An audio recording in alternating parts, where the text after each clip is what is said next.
assess the nature and the effects of the Soviet consolidation of power in Hungary, an Eastern Europe satellite state from 1945 to 1975.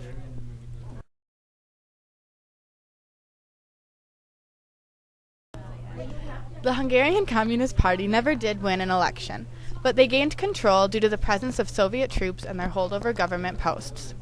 The peace treaty signed in March 1947 in Paris restored the pre-war borders of Hungary. The U.S. proposals to modify them in favor of Hungary and to be more in line with ethnic realities and a non-communist state were brushed aside by Stalin. Soviet troops remained in the country, and a new left-leaning government was ordered to turn down the U.S. offer of aid through the Marshall Plan. In order to keep control in Hungary after Stalin died, Khrushchev had to use more force than Stalin ever did. He was very determined to keep control of all the satellite states, so he did not compromise when it came to Hungary. This picture is a picture of the communist poster for power in Hungary. It shows the Soviet Union mixed with the Hungarian country to make this icon and symbol. The USSR was prepared to use any kind of pressure to bring the eastern satellite countries back in line if they ever protested. Political parties were banned, their leaders were exiled, the press silenced, and tens of thousands imprisoned, interned, or executed. When the Hungarian government withdrew from the Warsaw Pact, the Soviet Union sent the Red Army to occupy Hungary and placed a puppet government in office. The Eastern European satellites were expected to copy the Stalinist model, favoring heavy industry at the expense of consumer goods. When Brezhnev became a leader, the policies set up by Khrushchev did not change as power remained centralized in Moscow, the leader of the satellite states were loyal to Moscow, and the Red Army was used to maintain order. Once Brezhnev took control in the Eastern Bloc in Hungary in 1946, Soviet leaders had applied pressure short of direct military intervention and sought to work out an internal solution that would preclude the need for an invasion.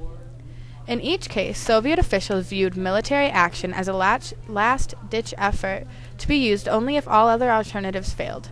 Attempts to reassert Soviet control from within proved futile in Hungary in 1956. The Brezhnev Doctrine stated that the USSR had the right to intervene in a satellite's internal political developments should there be any reason to fear for the future of the communist rule in that state. This is a pro-Soviet rule statue in Hungary. It shows a Hungarian man and a man from the Soviet Union shaking hands, so being friendly together. When the communists took over in 1948, the economy of Hungary was based primarily on agriculture. That emphasis shifted under communist rule towards industrialization, especially heavy industry and manufacturing. In the late 1950s and 1960s, the government retreated on this stance somewhat, emphasizing more consumer-oriented goods. As a consequence, the Hungarian standard of living rose relative to that of other Eastern European countries under communist rules. But by the 1980s, the Hungarian economy began to stagnate. During the communist period, about 90% of all farmland was organized into collective and state-owned farms. In collective farms, different families worked together on jointly owned land and shared the earnings from the farm's output. State farms were directly owned and managed by the government. In this picture, a group of Hungarians are burning a picture of Stalin. Following the death of Soviet leader Joseph Stalin in 1956, a revolution against Soviet rule took place in Hungary. The uprising was defeated by Soviet troops. Janos Kadar assumed power with Soviet assistance. Hundreds of Hungarians are executed, thousands more imprisoned, and about 200,000 flee the country. During the revolt in a city, Stalin's statue was taken down.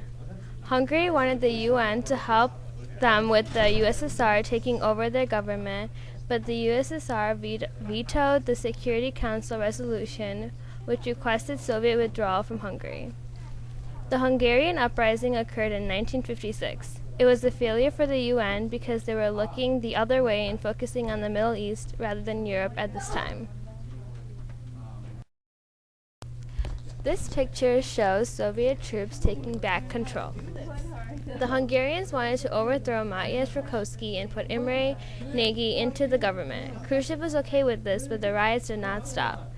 Khrushchev did not like what Nagy's ideas for Hungary were, so he put János Kadar back in control. Nagy was executed by the Soviets. The Hungarians wanted better labor conditions, free elections, freedom of speech, the suppression of compulsory study of Russian, the withdrawal of the Soviet troops, and political neutrality. The revolution failed, the Soviets took control back, Brezhnev was in power now, and Nagy was executed. This is a map of Eastern Europe. During the revolt, America was supporting Hungary and encouraged them to do so.